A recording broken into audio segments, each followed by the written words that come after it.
जो आज घटना हाथरस में प्रतिभानपुर में हुई है, बहुत दुखद है। मेरी संवेदनाएँ और पूरे जो भी लोग उसमें घायल हुए हैं, उनके साथ जो मृतक हुए हैं, उन परिवारों के साथ में मैं पूरी तरीके से उनके उनके भावों को मैं व्यक्त नहीं कर सकता हूँ। उनके जो लॉस हुआ है, उसको पूरा भी करने की भी किसी की क्षमता नहीं है।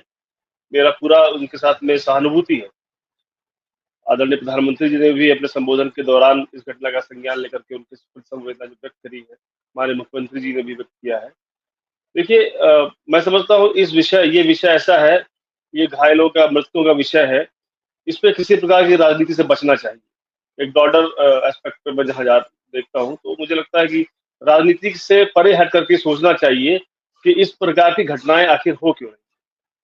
ये ऐसा पहला वाकया नहीं है कि उत्तर प्रदेश सरकार के दौरान यहाँ पे ये हुआ। पिछली सरकारों के दौरान भी ऐसी घटनाएँ होती रही, आयोजन होते रहे, घटनाएँ होती रही। और इसके ऊपर किसी सरकार या शासन सत्ता को दोषी ठहराना मैं नहीं समझता हूँ उचित है। हाँ, जहाँ शासन प्रशासन की बात आ रही है, राजन जी आपको शुरुआत शासन प्रशासन माफी चाहूंगा, लेकिन मेरी बात सुन ले। कहीं मैंने नहीं कहा कि सरकार दोषी है, भाजपा दोषी है, समाजवादी पार्टी दोषी है। मैं आपको नहीं बोल रहा। बात इसमें बिल्कुल भी नहीं। विवेक जी, मैं आपको नहीं कह रहा हूँ, क्षमा चाहता हूँ, मैं आपको बिल्कुल नहीं कह रहा। मैंने इसलिए बात कही कि ये इस प्रकरण का, इस घटना का राजनीतिकरण ना हो, इसलिए मैं इस बात को कह रहा हूँ कि इसमें कोई शासन सत्ता दोषी नहीं। लेकिन हाँ, इसमें कुछ ऐसे पहलू जरूर हैं जिसको इस सरकार को ही नहीं, पूरे भारत में जहां जिन भी दलों की सरकारें हैं, इसको संगठनात्मक, मतलब इसके जो मूल जड़ में जो इसकी समस्या है, उसको समझना चाहिए और उसके ऊपर कैसे कार्रवाई करनी है, उसको कैसे इंस्टीट्यूशनलाइज करना है, उस विषय पर चर्चा होनी चाहिए, विमर्श होना चाहिए और इस प्रकार की घटनाओं की पुनरावृत्ति ना हो, ये सोचने का, चिंतन और मंथन का विषय है। देखिए, शासन ने, जैसे मैं कह रहा था कि ये बाबा, तो आपने इनके बारे में पूरा चिट्ठा खोल ही दिया, हिस्ट्री इनकी बता ही दी कि ये कांस्टेबल थे पुलिस में और उससे वीआरएस लेकर के 18 साल पहले ये इस कार्यक्रम में आ गए। अब मामला ये है कि अगर आप अब आज के काल में, आज के कालखंड में, पूरे देश में आप देखिए, यहाँ कहीं भी इस तरीके के प्रवचन, सत्संग चल रहे हैं, मुझे नहीं लगता कि ये सिर्फ धार्मिक है। मैं जहां तक समझता हूँ कि 98 मतलब 90-80% तो ये सत्संग जो है व्यापार के दृष्टिकोण से करे जा रहे हैं। इसमें जो ये बाबा हैं, इनकी वस्तुनिष्ठता की भी जांच होनी चाहिए, इनकी जो शुचिता है उसकी जांच होनी चाहिए।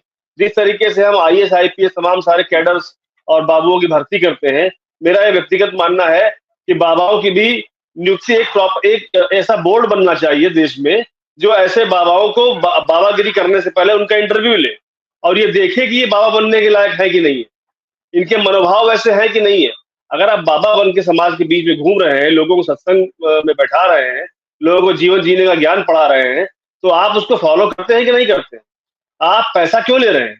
और अगर आप पैसा ले रहे हैं, तो अब शासन प्रशासन के ऊपर मैं ये कहना चाहूंगा कि अगर इस प्रकार के आयोजन होते हैं जहां पे अर्थ भी जुड़ा हुआ है, वहां आप ये सुनिश्चित करिए कि पहले परमिशन से, आपने जो मैं एक बात कही उसमें संख्या जो उनके आगंतुकों की थी या भक्तों की थी, उसका उल्लेख नहीं था। अभी तो ये मुझे नहीं पता कि इसमें कितनी सच्चाई है, वो उसके क्या अभिलेख प्राप्त हुए हैं शासन में। लेकिन अगर हाँ, ये पॉइंट बहुत महत्वपूर्ण है कि आप कितने लोगों की कैपेसिटी की जगह पे आयोजन कर रहे हैं और कितने लोगों के आयोजन की उनके आने की संभावना है। तो पहली बात तो ये है कि हर जिले में, हर कस्बे में कहीं ना कहीं मैरिज हॉल्स होते हैं, लाउंजेस होते हैं, बैंक्वेट हॉल्स होते हैं, या नहीं कुछ तो सरकारी स्कूलों के ग्राउंड्स होते हैं या कम्युनिटी हॉल्स होते हैं जो गवर्नमेंट की तरफ से बनाए जाते हैं। पहली बात तो ये कि ऐसे कम्युनिटी हॉल्स के अंदर जहाँ पे विद्युत की, जहाँ पे पंखों की व्यवस्था होती है प्रॉपर, वहां पे इन आयोजनों को परमिट करना चाहिए। खुले में तो परमिशन नहीं देना चाहिए, पहली बात। दूसरी बात ये, आपकी संख्या बल के हिसाब से आपको परमिशन मिलना चाहिए। तीसरी चीज ये कि अगर संख्या बल आपका अधिक है और आप किसी ऐसे जो ऑलरेडी एग्जिस्टिंग वो है स्ट्रक्चर्स है, उनमें नहीं कर सकते, आपके पास संख्या बल ज्यादा आने की संभावना है, तो जब आप फीस ले रहे हैं, पैसा ले रहे हैं, चंदा ले रहे हैं या उससे दक्षिणा ले रहे हैं, तो आप उसी पैसे से आयोजन की व्यवस्था करिए। इस बात को सुनिश्चित करने के लिए शासन और सरकार की तरफ से एक पहल होनी चाहिए। तो सारी चीजें मुहैया हम कराएंगे, आप इसका एक इतना फीस है वो भर दीजिए। तो किसी बाबा के ऊपर अगर ये बात लागू कर दी जाए कि भैया आप 1-1.5 लाख रुपए खर्च करिए, उसके बाद में अपना समागम करिए, चाहे जो करिए। तो मुझे लगता है कि इस प्रकार की घटनाओं की जो एक बाढ़ सी आई हुई है समागम करने की, वो कम हो जाएगी और और व्यवस्था सुचारू रूप से होगी। चौथी बात ये कि जो ये आयोजन हुआ है उसमें ये जो घटना हो गई, इसका कारण क्या है? कारण मैं समझता हूँ कि जैसे वहाँ कई कारण, जैसे आपने समाचारों में बताया जा रहा था कि उमस बहुत था, गर्मी बहुत थी। फिर ये वर्जन चल रहा है कि बाबा जो है निकलना चाह रहे थे वहां अलग से, और भीड़ उनको फॉलो करना चाहती थी, उनके चरण स्पर्श करना चाहती थी, उनको उनकी सिक्योरिटी ने रोका भीड़ को, उसमें भगदड़ हो गई।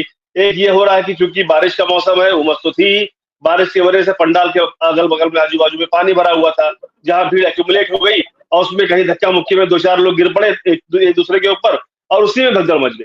तो अब देखिए, सिर्फ शासन प्रशासन और को दोष करना अच्छा नहीं है। मैं समझता हूँ कि इसमें बाबा भी उतना ही दोषी है और इसमें वो भक्त भी दोषी है।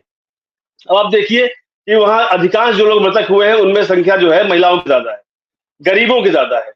सबसे बड़ी समस्या ये है कि ऐसे बाबा गरीबों को बरगला करके, उनको फुसला करके, जो अज्ञानी है, जिनको शिक्षित नहीं है, उनको बेवकूफ बना करके समागम में बैठाते हैं। तो ये एक कलेक्टिव रिस्पॉन्सिबिलिटी है जिसका दायित्व तो सबको लेना पड़ेगा। इसकी जिम्मेदारी बाबा के ऊपर भी गिरती है, इसकी जिम्मेदारी उस व्यक्ति के ऊपर, हर व्यक्ति के ऊपर गिरती है जो भक्त के तौर पर वहां पे मौजूद था, इसकी जिम्मेदारी शासन प्रशासन के ऊपर भी है। तो तीनों लोग इसके जिम्मेदार हैं। पुलिस के पास पर्याप्त ताकत है कि वो इस पे कार्रवाई कर सके, शासन के पास भी पूरा दमखम होता है कि वो चाहे तो किसी को भी उठा के बंद कर दे। लेकिन आप जो जिस अशिक्षा की बात कर रहे थे कि उलझ जाएंगे, और मैं बार बार देश में कोई भी घटनाक्रम होता है तो उसमें शिक्षा के एंगल को इसलिए ढूंढता हूँ, इसलिए देखता हूँ और उसको इसलिए वास्तविक मानता हूँ। बाबा के ऊपर कार्रवाई करने से पुलिस इसलिए बचती है क्योंकि जैसे धार्मिक आपने बात कही, ये इसका धार्मिक एंगल है। अब अगर प्रदेश में योगी जी की सरकार है, मान लीजिए भारतीय जनता पार्टी की सरकार है, अब अगर बाबा के ऊपर कार्रवहाई कर दी जाए तो अभी ये जो इनका भोले बाबा नाम है, इसके पीछे जाया जाएगा, सूरज पाल इनका नाम था, फिर जात पे जाया जाएगा। मैं फिर वहां जात पे नहीं आना चाह रहा था, लेकिन मजबूरी है कि मुझे वहां जाना पड़ेगा। फिर ये देखा जाएगा कि ये किस कास्ट से बिलोंग करते हैं, फिर विपक्ष उसमें ये देखेगा कि अच्छा ये तो फला बिरादरी के थे, इसलिए बाबा ने इनके ऊपर कार्रवाई कर दी, फलाने बाबा पे कार्रवाई क्यों नहीं करी, ठिकाने पे कार्रवाई क्यों नहीं करी। इसलिए जो धार्मिक ये आयोजन होते हैं इस प्रकार के, इस और लोकतांत्रिक व्यवस्था है, भीड़ का कोई रूप नहीं होता है, भीड़ के पास समझ नहीं होती। अभी इनको उठा के बंद कर दीजिए, इन्हीं के अनुयायी जिले पर धरना कर देंगे, यहाँ 1 लाख थे वहां 5 लाख पहुंच जाएंगे, उसको विपक्षी तब हवा देने लग जाएंगे, वो भी कहेंगे बाबा अच्छा है, बाबा क्यों बंद कर दिया। तो इसलिए इसमें सरकारें एक कठोर कार्रवाई करने से बचती है। सरकार चाहे भाजपा की हो, चाहे कांग्रेस की हो, चाहे सपा की हो। तो सत्संग किए कहीं पे उत्तर प्रदेश में बाबा सत्संग किए हैं, कहीं पे गोरखपुर सत्संग किए हैं, उन्होंने भीड़ बुला के इस तरह के उपद्रव कराया है। राहुल जी मुद्दे पर रहिए, राजनीतिक चीज का बहुत से लोग वहां पे खत्म हो गया, बहुत से लोगों का देहांत हो गया है। बुलडोजर बाबा के नाम से जाने जाते हैं ना, सबका तो बुलडोजर तो जो जिस नाम से जाने आते हैं उनकी कार्यशैली भी पूरा प्रदेश देख रहा है, पूरा देश देख रहा है। जिस नाम से जाने आते हैं उस कार्यशैली को पूरा देश देख भी रहा है।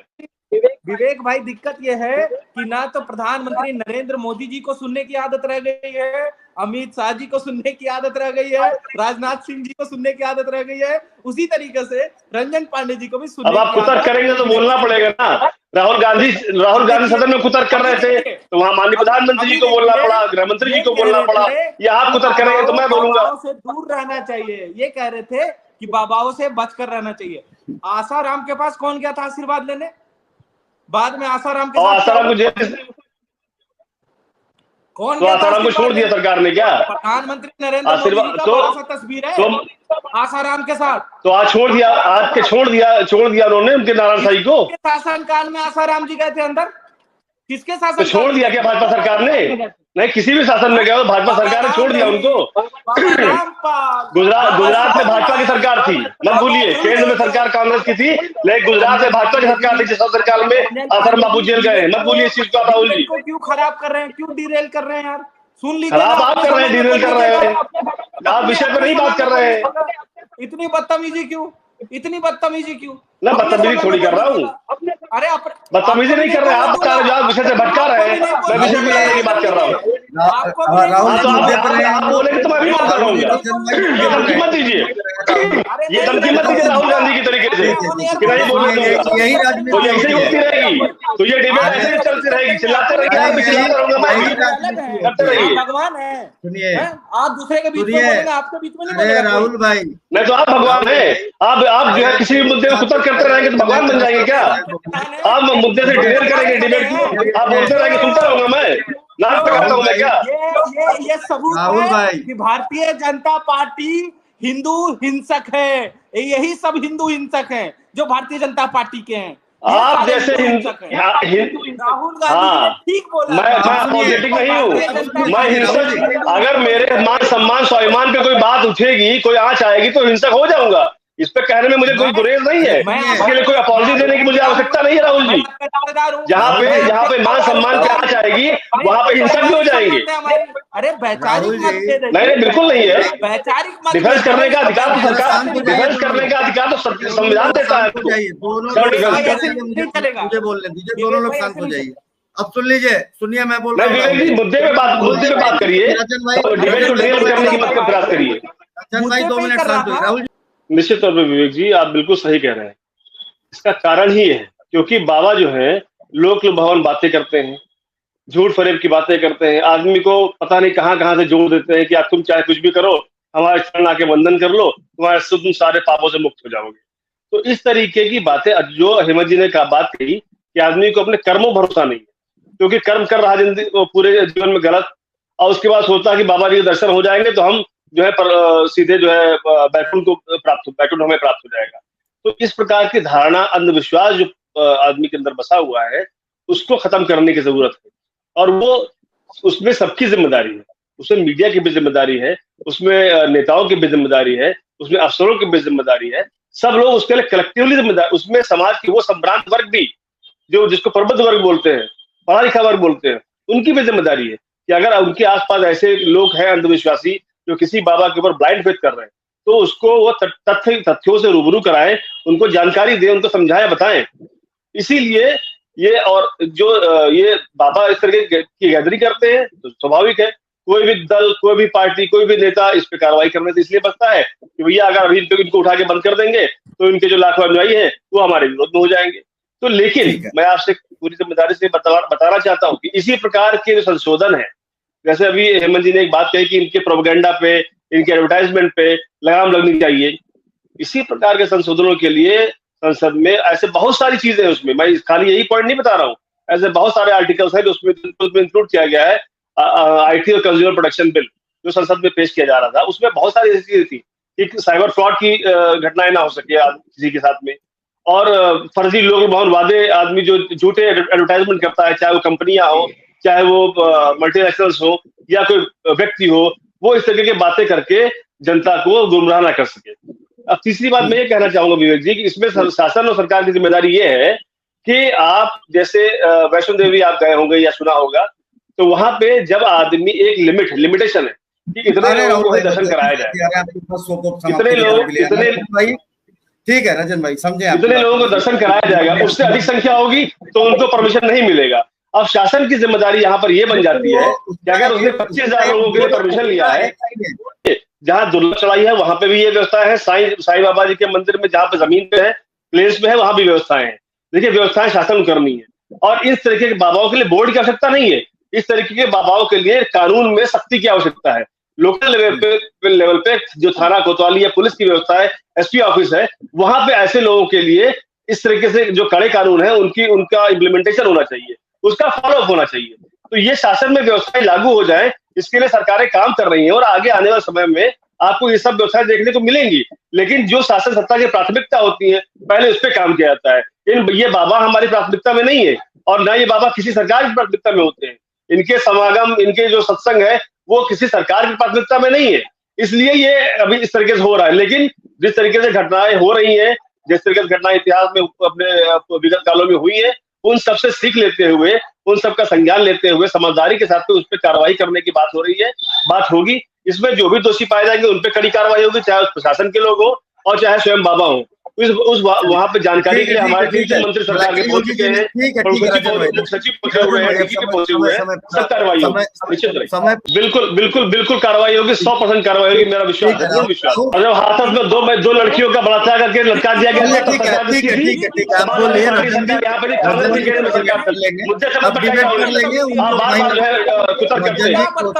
सरकार प्रदेश में थी, अब दिल्ली में केंद्र कांग्रेस सरकार थी। बंदा ये क्या प्रशासन आप? अरे रंजन जी, आप कुतर्क कर रहे हैं। प्रशासन से आप क्या अपेक्षा करते हैं, उस पर जवाब दीजिए ना। आपके पास क्या सुझाव है, बताइए। प्रशासन से क्या सुझाव देना चाहते हैं, बताइए प्रशासन को। ठीक है, कुछ तो शर्म करिए, बीच में कूद जाना है आपको। प्रदेश में सपा की सरकार थी, केंद्र में कांग्रेस की सरकार थी, उसी में बलात्कार हुआ हाथरस में ही, और फिर उस पर टांग दिया गया पेड़ पे। ठीक है, चलिए अब कर रहे हैं ना, हम लोग तो कर रहे हैं। अभी देखिएगा, अभी 3 दिन में रिजल्ट देखिएगा, 3 दिन में रिजल्ट देखिएगा, 48 घंटे में आप देखिएगा सर इस चीज का।